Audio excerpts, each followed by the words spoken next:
selalu penuh dengan sukacita dan selalu penuh berkat dari Tuhan. Senang sekali bisa berjumpa kembali bersama Bapak Ibu di dalam ibadah online Zion Church of Christ. Dan memasuki bulan November kali ini, kami mempunyai tema baru. Tema kami di bulan November kali ini adalah family atau keluarga, yang merupakan salah satu dari 7 nilai dalam gereja Zion Church of Christ. Di sini kita akan sama-sama belajar bagaimana cara membangun karakter Kristus di dalam kehidupan berkeluarga. Sebelum memulai ibadah pada hari ini, mari kita satukan hati untuk berdoa. Bapa yang baik, Bapa yang penuh kasih, terima kasih untuk penyertaan-Mu sepanjang hidup kami sampai pada saat ini. Sebentar lagi kami ingin memuji, menyembah, memuliakan Kau serta mendengar firman-Mu. Berkati Pastor Romi Matulesi yang ingin menyampaikan kebenaran firman-Mu. Berkati seluruh para pelayan-Mu dan berkati kami semua agar apa yang kami dengar bukan cuma menjadi pendengar, tapi kami bisa menjadi pelaku firman yang baik untuk kehidupan kami sehari-hari. Dan sehingga hanya nama-Mu saja yang dipermuliakan. Kami buka jalannya ibadah pada hari ini ke dalam satu nama yang penuh kuasa, nama Tuhan kami, Yesus Kristus. Amin. Tuhan kita adalah Tuhan yang layak disembah, amin.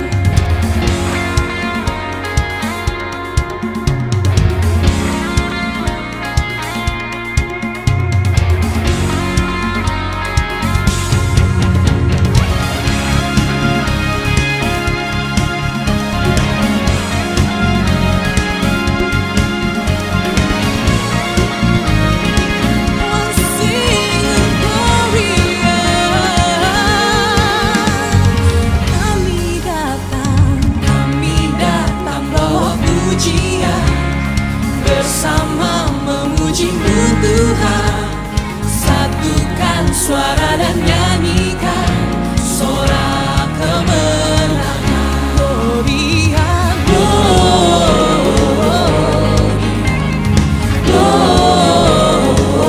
Gloria, besar Tuhan, ditinggikan di atas segalanya.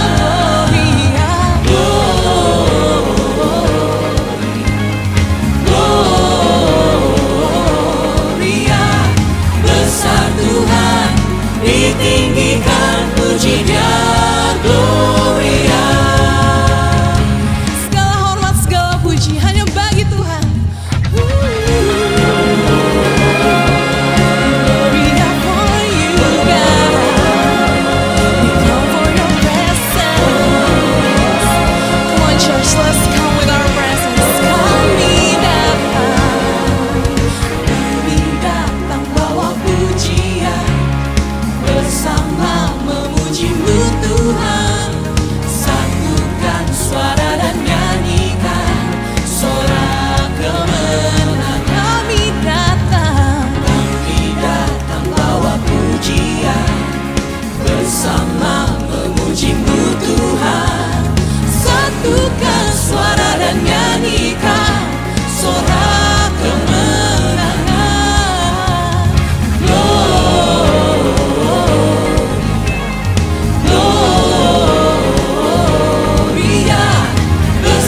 Tuhan ditinggikan di atas segalanya.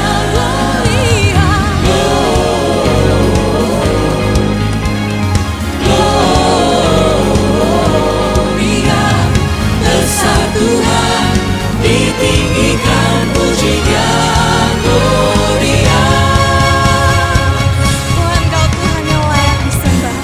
We want to give you a lot of glory and honor, Jesus.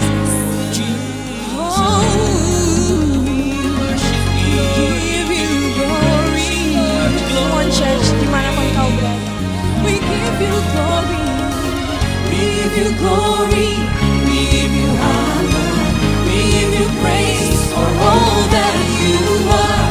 We give you glory, we give you honor, we give you praise. Gloria, we give you glory, we give you honor, we give you praise for all that you are. We give you glory, we give you honor, we give you praise. Gloria.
wajah-Mu, oh Tuhan, di dalam kekudusan-Mu. Bawaku dekat dalam hati-Mu. Ku rindu mendengar suara-Mu, oh Tuhan, di tempat kudus-Mu sekarang. Ku rasakan kasih-Mu dan indahnya kekudusan-Mu. Penuhi dengan kasih-Mu, diam di hadirat-Mu. Ku mengangkat tanganku dan ku bersyukur menyembah-Mu. Penuhi dengan kasih-Mu, diam di hadirat-Mu. Thank you, Jesus. Mari kita sama-sama naikkan pujian. Penuhi hati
kami berdiam selamanya, Yesus. Ku mengangkat tanganku, Ku bersyukur, dan ku bersyukur menyembahmu, penuhi dengan kasih-Mu. Diam di hadirat-Mu.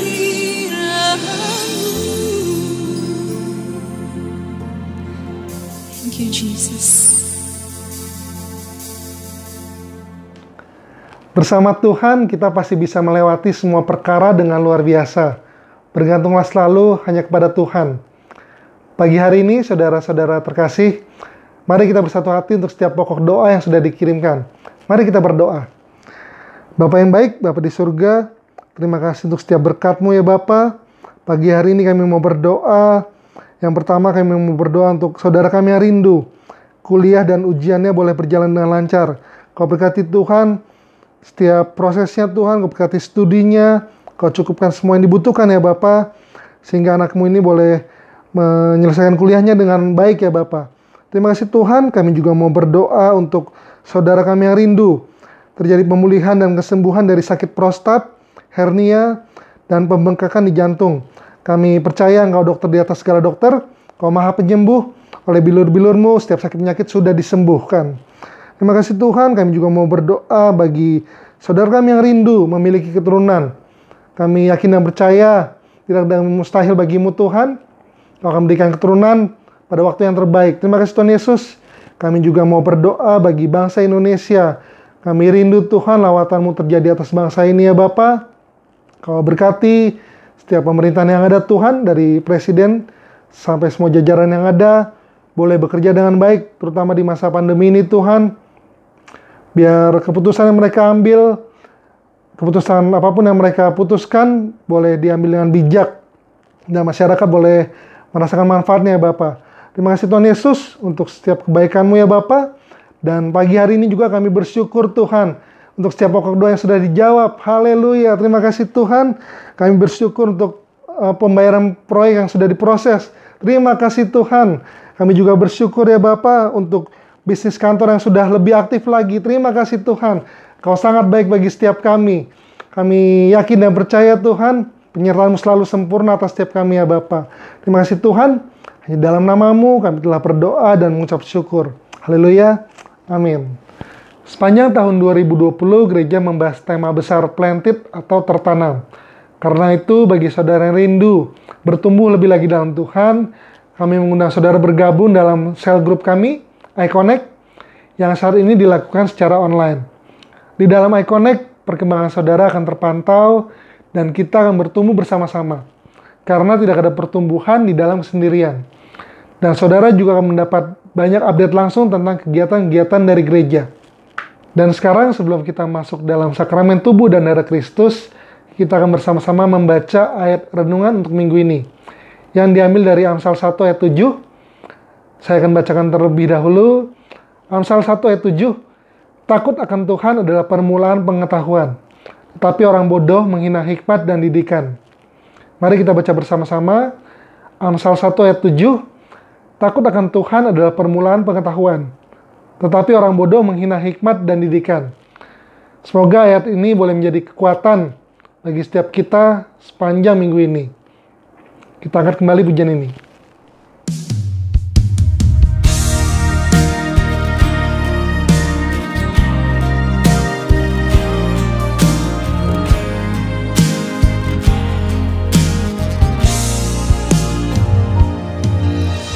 Ku yakin segala perkara dapat ku tanggung di dalam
Hai, selamat hari Minggu. Senang bisa menjumpai saudara kembali di hari ini. Tetap semangat, amin. Saya bersemangat terus untuk menjadi berkat buat saudara dalam menyampaikan kabar baik ini melalui siaran online kita di hari Minggu ini. Well, dimanapun Anda berada, dalam situasi kondisi apapun, tetap bersuka cita.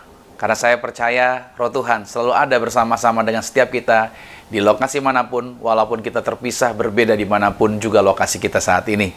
Dan sebelum kita masuk di dalam kebenaran firman Tuhan, kita akan terlebih dahulu untuk bersatu di dalam sakramen tubuh dan darah Tuhan Yesus Kristus. Untuk itu saya mau ajak setiap kita, mari kita bersatu di dalam doa. Mari kita berdoa.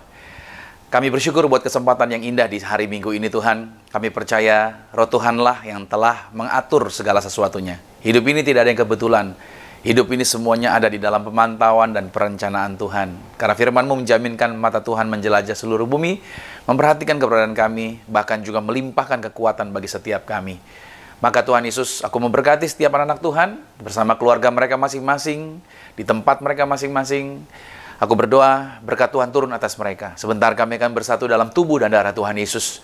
Maka aku berdoa, singkapkan segala sesuatunya, bukakan segala sesuatunya, cerahkan pikiran kami, hikmat Tuhan menuntun kami, dan kami mengerti apa yang Tuhan rencanakan bagi kami. Setelah itu kami akan masuk dalam kebenaran firman Tuhan, berbicara bagi setiap kami, firman-Mu adalah kebenaran, satu-satunya kebenaran yang memerdekakan. Apa yang keluar dari mulut bibir lidahnya Tuhan tidak pernah kembali sia-sia, tetapi akan mengerjakan segala sesuatunya, dan pastinya berhasil. Terima kasih Tuhan Yesus Kristus. Kami buka hati kami untuk sambut tubuh dan darah Tuhan Yesus dalam nama Yesus Kristus. Haleluya. Amin. Nah baik, saudara, sebelum masuk dalam sakramen tubuh darah Yesus, saya bacakan terlebih dahulu yaitu firman Tuhan yang terambil di dalam Matius 26 pada ayat yang ke-28. Dikatakan seperti ini. Sebab inilah darahku, darah perjanjian yang ditumpahkan bagi banyak orang untuk pengampunan dosa.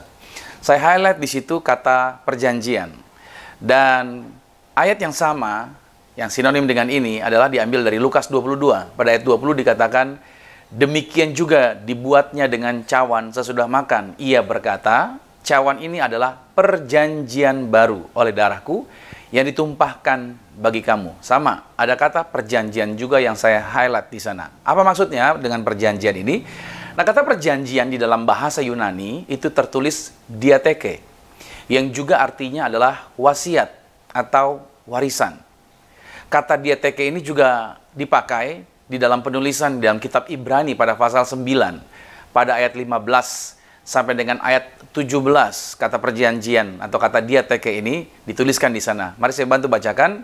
Karena itu, ia adalah pengantar dari suatu perjanjian yang baru, supaya mereka yang telah terpanggil dapat menerima bagian kekal yang dijanjikan, sebab ia telah mati untuk menebus pelanggaran-pelanggaran yang telah dilakukan selama perjanjian yang pertama. Ayat 16-nya, sebab di mana ada wasiat. Lihat, kata perjanjian diartikan dengan wasiat atau warisan. Ayat 16 dikatakan, sebab di mana ada wasiat, di situ harus diberitahukan tentang kematian pembuat wasiat itu. 17-nya, karena suatu wasiat barulah sah kalau pembuat wasiat itu telah mati, sebab ia tidak berlaku selama pembuat wasiat itu masih hidup. Saudara kasih Tuhan, Yesus Kristus 2000 tahun yang lalu telah mati buat Anda dan saya. Dialah yang membuat perjanjian ini. Dialah yang telah membuat warisan atau wasiat ini. Bagi siapa? Bagi Anda tentunya. Bagi saya, bagi setiap kita orang yang percaya pada Yesus. Oleh karena itu, saudara kasih Tuhan, Tuhan Yesus sudah membuat perjanjian ini dengan darahnya. Yaitu perjanjian untuk apa? Untuk mengampuni dosa Anda dan saya. Mengampuni dosa kita. Menyelamatkan kita. Menjadikan kita warga sorga. Menanggung penyakit kelemahan tubuh kita. Memberikan kita hidup yang berkelimpahan. Menjadikan kita ciptaan baru. Segambar serupa dengan Kristus yang penuh dengan kuasa dan kemuliaan. Ini dilakukan Yesus agar keluarga kita selamat. Agar keluarga kita tidak binasa. Hidup kekal di sorga. Dan di bumi, hidup seperti di surga. Yaitu, tidak sakit-sakitan. Damai sukacita. Berkemenangan. Penuh kuasa. Serta apa yang kita kerjakan, Tuhan buat berhasil. Ini semua adalah warisan. Oke, ingat baik. Wasiat atau warisan tidak akan berlaku sebelum pembuat warisannya mati. Dan Yesus telah mati buat Anda. Meninggalkan warisan. Memberikan wasiat ini. buat Anda. Untuk dinikmati, bukan nanti. Tapi kapan? Sekarang. Jadi warisan ini disediakan sekarang. Ya, sekarang. Melalui apa? Dengan sakramen tubuh dan darah Tuhan Yesus Kristus. Yang sebentar kita akan terima. Maka oleh darah perjanjian, sesuai Matius 26 tadi, darah perjanjian. Maka oleh karena darah perjanjian itu, kita sekarang menikmati semua warisan itu. Ada amin? Haleluya. Ini kabar baik buat setiap kita. Karena itu, mari siapkan sakramen tubuh dan darah Tuhan Yesus. Kita mau angkat rotinya terlebih dahulu. Baru setelah itu kita mengangkat anggurnya. Kita berdoa buat roti ini. Bersama-sama ikuti doa saya, kita angkat roti ini. Mari katakan, dalam nama Tuhan Yesus, inilah roti yang turun dari surga. Inilah tubuh Tuhan Yesus Kristus, tubuh yang tergantung di atas kayu salib. Yang pertama, memberikan kami bersama dengan keluarga kehidupan yang kekal di dalam kerajaan sorga. Yang kedua, untuk menyempurnakan agar tubuhku selalu sehat sempurna. Sempurna jiwa rohku dibangkitkan pada akhir zaman. Tubuh Tuhan Yesus Kristus yang telah tertombak, tertikam, tergantung di atas kayu salib, agar kami mulai hari ini tidak akan terkapar di meja operasi. Aku tolak pikun, aku tolak lumpuh, aku tolak koma, aku tolak terkapar di ruang ICU. Maka dengan korban tubuh Kristus, mulai hari ini kami selalu sehat, menang atas segala virus, menang atas segala penyakit, hidup di bumi sama seperti di sorga. Dalam nama Tuhan Yesus, inilah tubuh Tuhan Yesus Kristus. Mari kita makan tubuh Tuhan Yesus.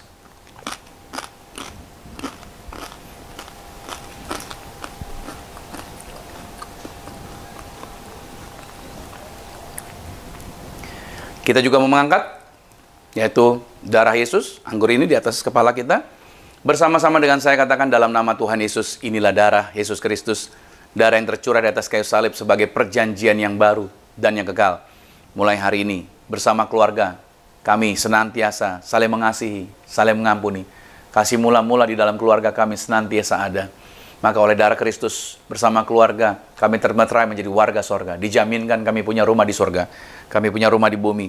Kami tidak akan mengembara. Dimanapun berada melangkah, dijagai pasukan malaikat. Kami tolak serangan setan, kuasa gelap, santet, guna-guna, roh-roh jahat. Rancangan setan dilumpuhkan, dihancurkan. Kami punya iman yang kami kerjakan, yang kami pegang, yang kami usahakan, diberkati berhasil. Berkat kami tidak dijaminkan oleh keadaan, oleh lingkungan, oleh situasi. Tapi berkat kami telah dijaminkan karena darah Yesus telah membuat perjanjian atau wasiat menjadi milik kami. Yang dinikmati bukan nanti, tapi hari ini juga kami menikmati setiap warisan yang Tuhan telah sediakan oleh darah-Mu. Maka mulai hari ini kami diberkati bersama keluarga. Hidup kami di bumi sama seperti di surga. Dalam nama Yesus, inilah darah Yesus Kristus. Mari kita minum, inilah darah Tuhan Yesus Kristus.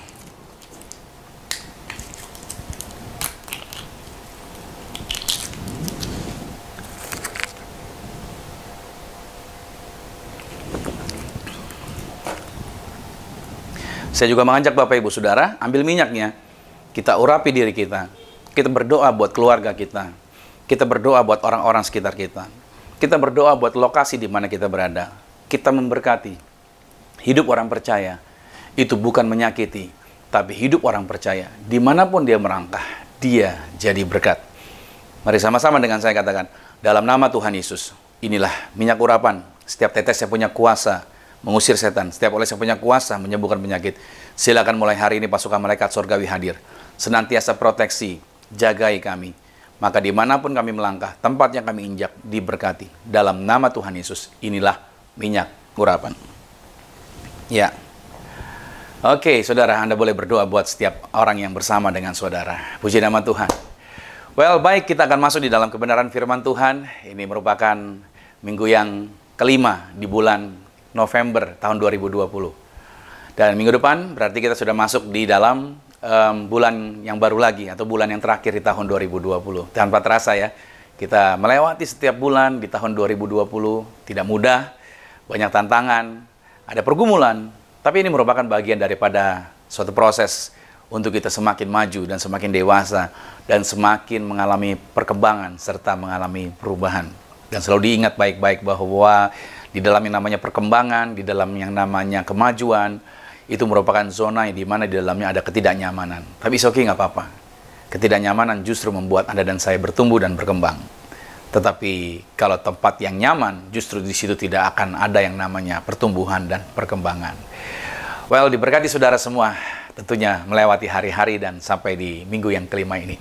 Dan di hari ini, di minggu yang kelima ini, judul yang saya bawakan tetap terkait dalam tema bulan November, yaitu tentang family. Oke, dari 7 nilai, ini merupakan nilai ke-7 yang Zion Church of Christ, yaitu memiliki atau mengajarkan tentang values kami.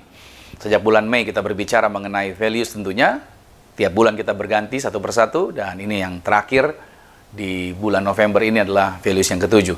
Nah, judul yang saya bawakan adalah tetap diberkati dan menjadi berkat.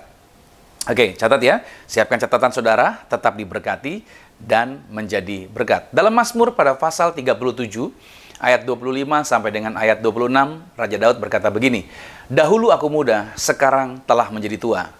Tetapi tidak pernah kulihat orang benar ditinggalkan, atau anak cucunya meminta-minta roti. Tiap hari ia menaruh belas kasihan dan memberi pinjaman, dan anak cucunya menjadi berkat."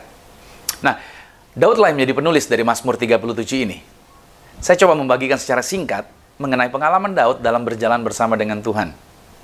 Perjalanan keberhasilan Daud menjadi raja tentunya tidaklah ia raih dalam waktu yang singkat dan bukan dicapai dengan jalan yang mudah, melainkan melalui pergumulan yang panjang disertai dengan segala kesulitan dan berbagai tekanan. Di mana di dalam perjalanan itu sendiri, Daud melihat dan mengalami bagaimana Tuhan membentuk dirinya dari seorang pemuda penggembala ternak sampai dia menjadi raja yang telah memberikan pengaruh yang besar sampai dengan saat ini. Kisah kehidupan Daud tidaklah dimulai dari sesuatu yang hebat. Itu diawali dari seorang yang sederhana. Jadi kalau saat ini Anda dalam posisi yang kata orang sederhana atau kelihatannya Anda biasa-biasa saja, saran saya adalah jangan pernah berkecil hati. Karena Anda tetap punya kesempatan untuk menjadi orang yang hebat. Anda percaya akan hal itu? Ada amin. Nah, Daud memiliki latar belakang keluarga yang terlihat tampaknya kurang harmonis. Kenapa demikian? Terbukti Daud tidak direkomendasikan pada saat Nabi Samuel datang berkunjung ke rumah Isai, ayah Daud, untuk memilih calon raja baru penggantinya Saul. Padahal, keluarganya Daud mengetahui kalau Daud itu memiliki pengalaman pertarungan dengan binatang buas dalam menyelamatkan ternak peliharaan mereka. Saya percaya apa yang Daud lakukan, itu pasti dia ceritakan kepada keluarganya. Dan keluarganya mengetahui hal itu. Dari mana saya bisa berkata demikian? Nanti Anda bisa lihat di dalam 1 Samuel 17 pada ayat 28 apa yang dikatakan oleh kakaknya Daud di medan pertempuran, bahwa dia mengetahui bagaimana karakternya Daud. Nah, dengan pengalaman itu seharusnya Daud dapat direkomendasikan oleh keluarganya atau oleh ayahnya. Tetapi ayah serta saudara-saudaranya sepertinya tidak memperdulikan akan hal itu kepada Daud. Itulah kemungkinan salah satu alasan yang membuat Daud tampil berbeda untuk mengumandangkan niatnya menghadapi Goliat di hadapan tentara Israel pada waktu dia mengantar makanan buat kakaknya ke medan pertempuran. Tujuan Daud adalah agar setiap orang dapat mendengar serta dapat mengagumi dirinya. Di sini terlihat sisi manusiawinya Daud. Oke ya, dapat terlihat sisi manusianya Daud. Dia ingin dirinya dapat diakui oleh orang lain, yang seharusnya pengakuan itu ia dapatkan dari anggota keluarganya sendiri. Ini menjadi perhatian penting bagi setiap kita, Bapak Ibu Saudara, bahwa pengalaman yang kita alami dalam keluarga kita itu dapat mempengaruhi sikap dan keputusan yang akan kita ambil.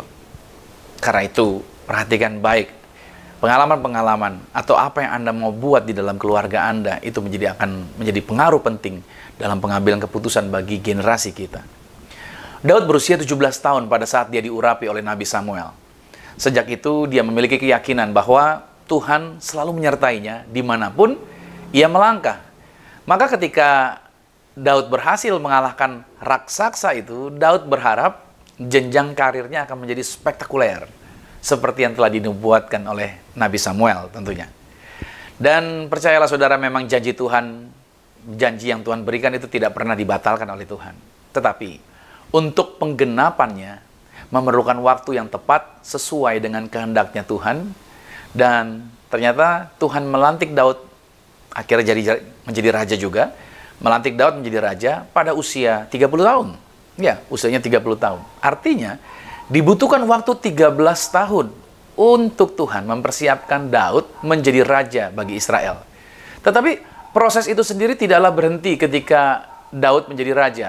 Karena selama 40 tahun berikutnya, Daud dibawa Tuhan dalam pengalaman yang membuat kehidupannya menjadi berkat yang besar dan membawa perubahan hidup bagi setiap orang percaya sampai dengan saat ini. Dan pernyataan Daud bahwa anak cucu orang benar tidak akan ditinggalkan dan tidak menjadi miskin, tentulah ini menjadi pengalaman pribadinya Daud. Walaupun dalam kenyataan hidupnya, Daud mengalami kesusahan dan bisa saja ia mengalami yang namanya persungutan. Bisa saja ia bersungut-sungut bahwa Tuhan sepertinya telah melupakan dia. Oke, misalkan begini saudara, Daud pernah meminta roti dari Imam Abimelek. Oke, pada saat Saul sedang mengejar dia. Juga Daud pernah meminta roti kepada seorang kaya bernama Nabal pada saat pengguntingan bulu domba. Artinya betapa susahnya perjalanan kehidupan Daud sampai dia harus meminta roti sama orang lain. Tetapi ini saya katakan bahwa Daud telah menjalani proses yang panjang untuk dapat menyaksikan bahwa Tuhan yang memilihnya tidak akan pernah melupakannya. Catat baik, Tuhan yang telah memilih Anda, Tuhan yang telah memilih saya, Tuhan yang tidak akan pernah melupakan apa yang telah Dia janjikan buat kita. Itulah sebabnya ketika Daud mengerti akan hal itu, Daud rela mengorbankan apa yang ada padanya untuk menjadi berkat bagi orang lain. Oke, ingat ya, judul kita ya, tetap diberkati dan menjadi berkat. Terbukti pada saat Daud berencana membangun bait Allah, ia rela memberikan apa yang dimilikinya dalam jumlah yang sangat besar. Daud tidak hitung-hitungan buat Tuhan. Karena Daud tahu dia orang yang diberkati Tuhan dan dia pengen menjadi berkat. Di sini yang harus kita pahami adalah kesulitan-kesulitan apapun yang kita sedang alami di masa pandemi ini, jangan izinkan untuk tergoda bersungut-sungut seolah-olah Tuhan telah melupakan Anda, Tuhan telah melupakan kita. Mazmur ini justru dirancang untuk mengatasi pencobaan yang menyerang siapa saja dalam keadaan-keadaan yang menakutkan, seperti hari-hari ini mungkin keadaan yang sedang menakutkan. Oke, bahwa sesungguhnya Anda dan saya, kita ini dijaminkan oleh Tuhan untuk hidup dalam setiap berkat-Nya dan dapat selalu menjadi berkat sampai kepada anak cucu kita. Hello, ada amin. Melalui situasi sulit ini sebenarnya, justru Tuhan sedang mengundang kita untuk berdoa bagi apa yang ingin Tuhan berikan kepada kita. Berdoalah apa yang Tuhan ingin berikan buat kita. Jangan berdoa yang lain. Artinya berdoalah, mintalah mengenai apa yang Tuhan inginkan bagi kita. Itulah yang engkau doakan. Apa yang Tuhan inginkan untuk kita lakukan, itulah yang engkau doakan. Allah tidak pernah meninggalkan umatnya. Tuhan peduli dan mencukupkan kebutuhan Anda, mencukupkan kebutuhan saya, dan mencukupkan setiap keluarga orang percaya. Oke, rancangan berkat inilah yang Tuhan sediakan bagi keluarga orang benar sampai kepada anak cucunya. Nah, karena itu saya berharap ketika sepanjang bulan November ini kita membahas mengenai keluarga, dapat membuat setiap kita memahami betapa Tuhan begitu memberikan perhatian yang kuat mengenai rancangannya atas keluarga, karena permulaan segala sesuatu itu ada pada keluarga.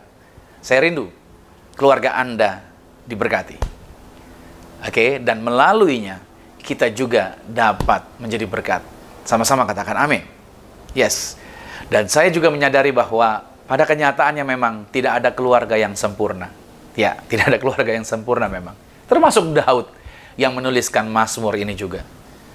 Atau mungkin saat ini Anda yang sedang menyaksikan acara ini berasal dari keluarga yang tidak sempurna juga. Tetapi mohon diingat akan hal ini, yaitu firman Tuhan tidak pernah dapat dibatalkan oleh karena situasi, kondisi, atau kejadian apapun. Rancangan firman Tuhan yang luar biasa tetap dapat terjadi bagi setiap kita yang percaya. Say amin. Haleluya. Bagi Tuhan, saudara, kita mungkin punya tempat tinggal. Rumah tempat tinggal tidaklah lebih penting daripada keluarga. Ingat baik. Kenapa demikian? Karena keluarga adalah rumah yang kekal. Itu dia. Keluarga adalah rumah yang kekal.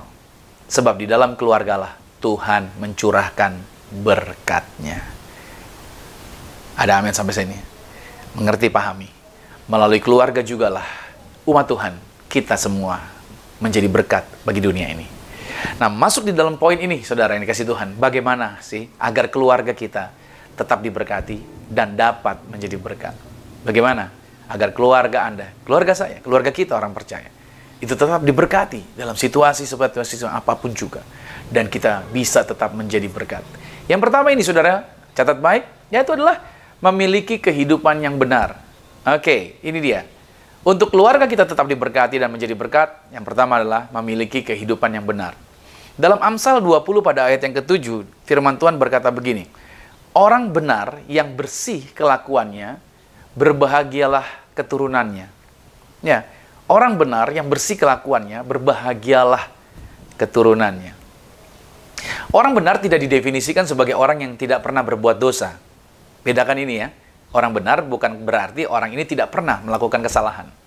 Orang benar adalah orang yang percaya kepada Tuhan Yesus Kristus bahwa dia telah dibenarkan oleh kuasa darah Yesus. Orang benar adalah orang yang yakin bahwa hidupnya adalah karena anugerah. Hidupnya semuanya karena kemurahan Tuhan. Hidupnya semua karena penyertaan Tuhan. Itulah orang benar.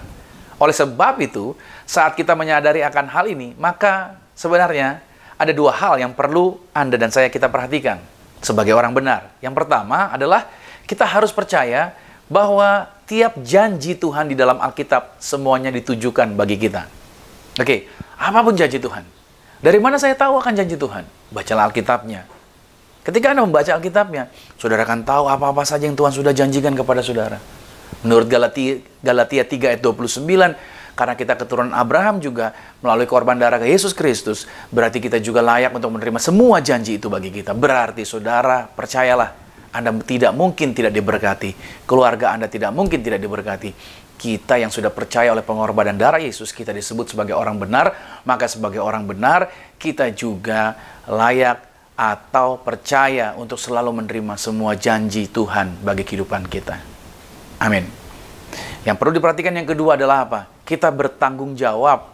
Karena kita disebut orang benar, berarti kita bertanggung jawab atas status dan keadaan kita. Saat kita disebut sebagai orang benar, maka kita harus siap bertanggung jawab dengan status tersebut dengan keadaan baru kita itu. Nah, kita harus belajar, melatih diri kita untuk hidup berpegang pada firman Tuhan. Kita mulai mendisiplinkan diri kita, atau dengan kata lain kita mulai merubah kebiasaan kita. Kebiasaan kita menjadi kebiasaan yang baru. Dan kita menjadi orang-orang yang berpegang pada firman Tuhan sesuai dengan Filipi 1 ayat yang ke-27. Agar kehidupan setiap kita sebagai orang benar dapat menjadi teladan serta menjadi terang bagi orang lain. Itu menjadi berkat artinya. Kita menjadi penuntun buat orang lain. Jangan sampai kita berbicara firman Tuhan, tapi dalam kehidupan praktek hari-hari kita suka bergosip, kita suka menjelekkan orang lain, dan suka menjatuhkan orang lain. Nah, seharusnya kehidupan orang percaya adalah kehidupan yang menjalani apa yang dia percayai. Kalau dia orang benar, praktekanlah dengan sikap kita. Terapkanlah, karena nilai kebenaran ini, kita perlu menetapkan nilai itu bagi diri kita. Karena kalau kita tidak menetapkan nilai bagi diri kita, nanti ada orang lain yang akan menetapkan nilai bagi diri kita sendiri. Itu yang pertama yang menjadi perhatian buat kita, bahwa kita menjadi orang yang diberkati dan kita memberkati. Yang kedua, yang perlu kita lakukan bagaimana agar keluarga kita tetap diberkati dan menjadi berkat adalah memiliki kehidupan yang takut akan Tuhan. Ya, memiliki kehidupan yang takut akan Tuhan. Mazmur 128 ayat 3 dan 4 berkata begini, istrimu akan menjadi seperti pohon anggur yang subur di dalam rumahmu, anak-anakmu seperti tunas pohon zaitun sekeliling mejamu. Sesungguhnya demikianlah akan diberkati orang laki-laki yang takut akan Tuhan. Lihat baik-baik ayat yang keempat, saya agak fokus di ayat yang keempat, dikatakan sesungguhnya demikianlah akan diberkati orang laki-laki yang takut akan Tuhan. Akarnya dimulai dari laki-laki, akarnya dimulai dari pria yang takut akan Tuhan. Kenapa demikian? Karena ini menjadi bagian yang harus diingat baik.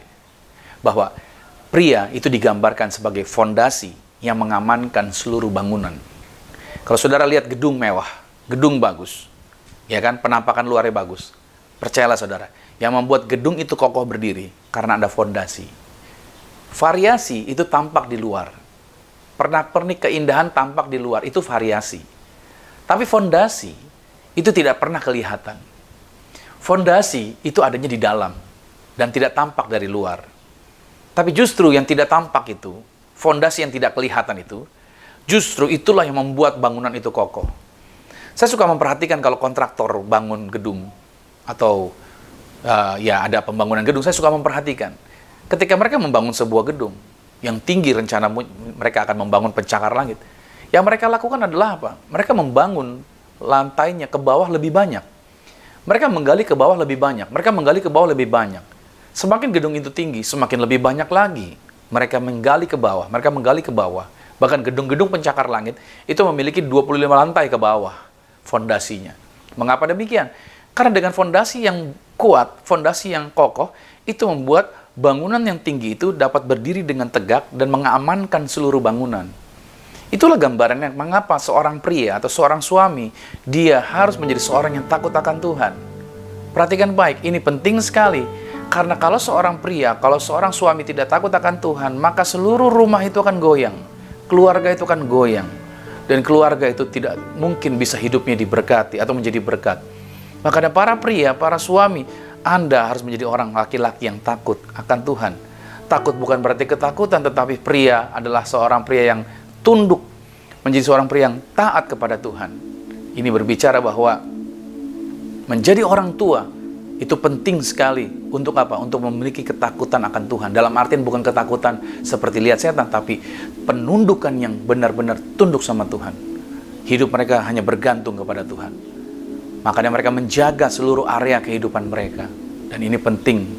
Makanya kalau saudara punya anak laki-laki, siapkan anak-anak saudara. Karena dialah akan menjadi kepala. Dia akan menjadi fondasi buat keluarganya. Jadi saudara harus mempersiapkan anak laki-laki Anda sejak dini untuk menjadi seorang ayah atau menjadi seorang pria yang menjadi fondasi buat keluarga. Nah, dari orang tua yang konsisten menjaga kesucian hidup. Oke ya, orang tua yang konsisten, karena dikatakan bahwa istrinya akan seperti apa tadi, anggur, anak-anak seperti tunas zaitun. Berarti orang tuanya harus konsisten menjaga kesucian hidup. Maka ketika orang tuanya konsisten menjaga kesucian, maka akan tumbuh anak-anak yang menghormati nilai-nilai luhur. Dari orang tua yang pemurah dan bersikap welas asih, maka tumbuhlah anak-anak yang penuh dengan kepedulian dan cinta kasih. Dari orang tua yang tidak membeda-bedakan sesama, maka akan tumbuh anak-anak yang egaliter. Dari orang tua yang menghormati perbedaan, tumbuhlah anak-anak yang toleran. Perhatikan baik. Ini menjadi penting bahwa anak-anak kita akan menjadi seperti apa yang mereka terima di rumah. Ada tulisan yang mengatakan, children learn what they live. Anak-anak belajar dari kehidupan yang dialami mereka. Dorothy Law Knowlton menuliskan demikian. Dia harus menjadi pemahaman di dalam keluarga kita. Untuk kita pahami baik-baik akan hal ini. Keluarga yang diberkati dan menjadi berkat adalah keluarga yang takut akan Tuhan. Ketika rumah tangga Anda penuh dengan situasi menghormati Tuhan, mengagungkan Tuhan, mengagumi Tuhan, maka anak-anak saudara akan belajar yang luar biasa. Yang ketiga, saudara, bagaimana agar keluarga kita diberkati dan menjadi berkat, yaitu memiliki kehidupan yang rukun. Nah ini dia, memiliki kehidupan yang rukun. Mazmur 133, pada ayatnya yang pertama sampai dengan ayatnya yang ketiga, dikatakan begini, nyanyian ziarah Daud, sungguh alangkah baiknya dan indahnya apabila saudara-saudara diam bersama dengan rukun. Seperti minyak yang baik di atas kepala, meleleh ke janggut, yang meleleh ke janggut Harun dan leher dan ke leher jubahnya. Seperti embun gunung Hermon yang turun ke atas gunung-gunung Sion. Sebab kesanalah, garis bawah ini, kesanalah Tuhan memerintahkan berkat kehidupan untuk selama-lamanya. Seringkali saya jumpai setiap keluarga ingin keluarganya diberkati dan menjadi berkat. Tapi persoalan seringkali dalam rumah tangga itu seringkali ribut. Seringkali rumah tangga itu berantem. Seringkali rumah tangga itu marah, emosi. Dan saudara yang kasih Tuhan, ayat ini mengatakan bahwa kalau saudara mau diberkati, gampang caranya. Rukun rumah tangganya. Rukun orang di dalamnya. Jaga kerukunan. Oke? Ketika engkau rukun di dalam keluarga Anda, mulai dari keluarga Anda, mulai dari rumah Anda, maka ayat ini mengatakan bahwa berkatnya nggak bakalan lari kemana-mana. Berkat dari Tuhan tidak pernah salah alamat. Kalau kita pesan orderan online, bisa salah titik di tetangga Anda, bisa salah GPS, ya kan? Tetapi kalau berkat dari Tuhan, nggak pernah salah titik, nggak pernah salah GPS, nggak pernah salah lokasi. Karena berkat dari Tuhan pasti tepat datangnya kepada Anda pada waktu kita menjaga hidup yang rukun. Dimulai dari mana tadi? Dari rumah kita tentunya, dari keluarga kita. Jangan sampai kita kelihatan hebat di luar, seolah-olah kita pencitraan di luar. Mohon maaf ya, saya tidak menghakimi orang. Tapi mari kita belajar, rukun itu dimulai dari dalam rumah kita sendiri. Itu yang penting sekali, makanya kenapa saya berbicara mengenai keluarga di bulan November ini. Nah, Mazmur ini mengungkapkan kebenaran rohani yang sama. Mazmur 133 ini mengungkapkan kebenaran yang sama dalam Yohanes pasal 17 ayat 1 sampai 26, di mana Yesus berdoa agar para pengikutnya ditetapkan di dalam kasih, ditetapkan di dalam kekudusan, dan ditetapkan di dalam persatuan.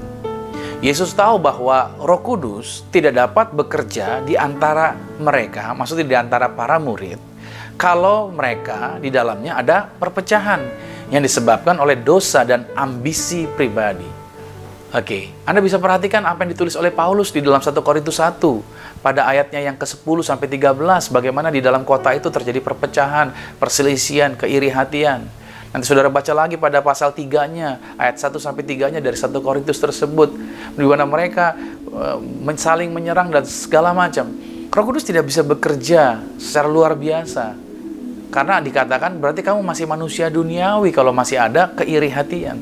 Banyak kali di dalam pelayanan juga demikian. Banyak orang yang kelihatannya melayani, banyak orang yang kelihatannya diberikan karunia, tetapi mereka melakukannya dengan keiri hatian. Melihat orang lain punya keberhasilan, melihat orang lain punya kesuksesan, mereka mulai menghakimi, dan mereka mulai memperkatakan kata-kata yang tidak baik, gitu loh saudara. Bukannya berterima kasih atas apa yang sudah dia terima sampai hari ini, berterima kasih punya teman, punya sahabat, punya orang yang telah banyak membantu, memberkati, malahan mereka seringkali menjadi iri hati dan berusaha, yaitu bagaimana saya bisa melewati dia. Saudara, berhentilah untuk bersaing, karena setan ingin Anda tidak diberkati. Setan ingin Anda stuck. Makanya hari ini saya coba mau ingatkan bagi setiap kita, agar keluarga kita tetap diberkati. Dan bagaimana kita menjadi berkat? Berhentilah bersaing, hiduplah rukun. Dari keluarga kita rukun. Terus kemana? Keluar juga kita rukun. Bawa damai dimanapun juga. Makanya kasih yang sungguh-sungguh, ya, kasih yang sungguh-sungguh bagi Allah dan sesama, ini penting sekali untuk kita pegang. Oke, bersamaan dengan penyucian dalam kebenaran firman Tuhan, kita terus disucikan. Karena begitu kita hidupnya rukun, punya kasih kepada sesama kita, ya kita kasih kepada Allah. Semua orang bisa berkata, ya saya mengasihi Tuhan, tapi buktikan dengan kasih kepada sesama. Dengan itu, maka akan membuat Tuhan selalu berada bersama dengan kita dan mengurapi pelayanan-pelayanan kita, mengurapi jemaat yang bersama dengan kita. Saya berdoa buat saudara agar keluarga Anda tetap diberkati dalam situasi apapun. Hidup kita juga dapat menjadi berkat. Saya akan closing firman Tuhan di hari Minggu ini, saudara. Jadi apa yang telah kita pelajari selama 1 bulan ini mengenai keluarga, itu dapat memberikan petunjuk akan karya serta rencana Tuhan bagi setiap individu. Karena dengan keluarga yang berfungsi secara benar sesuai dengan firman Tuhan, maka generasi Tuhan akan perkasa di bumi ini. Kehidupan orang percaya akan selalu diberkati dan menjadi berkat. Nah, perkataan Mazmur Daud di awal pembacaan firman Tuhan yang telah kita baca tadi telah memberikan jaminan bahwa dari kita muda, ingat ya, dari kita muda sampai kita tua, jaminan Tuhan atas kita tidak pernah gagal. Tuhan yang telah memilih Anda, Tuhan yang telah memilih saya, Tuhan yang telah memilih setiap kita adalah Tuhan yang setia. Dan Dia pasti mewujudkan apa yang sudah Dia janjikan kepada setiap kita. Doa saya, Anda tetap bersuka cita. Doa saya, Anda tetap berbahagia. Doa saya, Anda mengalami kemajuan dan mengalami kesuksesan. Selamat hari Minggu, selamat menikmati minggu yang diberkati. Selamat menghabiskan yaitu bulan November ini dengan sukacita. Dan selamat untuk menghadapi yaitu masuk bulan yang baru, yaitu bulan depan kita akan masuk di bulan Desember. Tuhan Yesus memberkati. Mari kita berdoa. Terima kasih Tuhan Yesus Kristus, kami bersyukur buat kasih-Mu, kami bersyukur buat anugerah-Mu. Kami percaya firman Tuhan yang kami terima hari ini benar-benar membuat kami bersuka cita, membuat kami sadar akan kebenaran, akan kekudusan, akan warisan yang Tuhan sediakan. Dan semua berkat itu dimulai ternyata di dalam keluarga. Untuk itu Tuhan, kami mau tetap diberkati. Dan kami juga mau menjadi berkat. Dengan bagian-bagian ini, kami mau praktekkan di dalam kehidupan kami masing-masing. Aku berdoa setiap anak-anak Tuhan dijumpai Tuhan dimanapun mereka berada. Kasih karunia Tuhan menyertai. Bangsa ini diberkati. Bahkan gereja kami juga diberkati. Setiap gereja anak-anak Tuhan juga diberkati. Seluruh yang ikut melayani, setiap tangan-tangan yang telah membantu di dalam pelayanan ini juga diberkati. Gereja Zion Church of Christ dibuat maju, dibuat berhasil, segala persiapan ke depan, memasuki bulan depan juga Tuhan berkati. Terima kasih buat segala sesuatunya Tuhan. Maka saat ini kami akan mengakhiri ibadah ini. Biar kasih karunia, berkat, pertolongan, mujizat Tuhan senantiasa menyertai setiap anak-anak Tuhan. Dan kami akan menerima berkat Tuhan. Kekasih Kristus, mari arahkan hatimu. Aminkan setiap berkat ini menjadi milik kita. Diberkatilah engkau di dalam usahamu, diberkatilah engkau di dalam pekerjaanmu, diberkatilah engkau di dalam studi sekolah kuliahmu, dan diberkatilah engkau di dalam pelayananmu. Apapun yang kau pegang kerjakan di dalam kekudusan, ingatlah perkara ini. Tuhan Yesus Kristus pasti membuat kau berhasil. Diangkat Tuhan kau naik ke atas, bukan turun, menjadi kepala bukan ekor. Aku berdoa sepanjang minggu, bulan, bahkan tahun ini merupakan minggu bulan tahun yang penuh berkat. Sehingga siapapun tinggal dengan kau pasti diberkati. Keluargamu diberkati, orang tuamu diberkati, saudara-saudarimu diberkati, rumah tanggamu berbahagia. Terimalah berkat anugerah dari Bapa di surga, cinta kasih di dalam Yesus Kristus, kekuatan penghiburan di dalam kuasa Roh Kudus, menyertai mengurapi setiap kita mulai saat ini sampai Tuhan datang menjemput Anda dan saya, keluargamu dan keluargaku, kita semua sama-sama menjadi warga kerajaan sorga. Yang percaya sama-sama kita katakan, amin. Selamat diberkati Tuhan, selamat menikmati hari yang luar biasa. Maju terus di dalam Tuhan Yesus Kristus. Sampai jumpa minggu depan. Amin.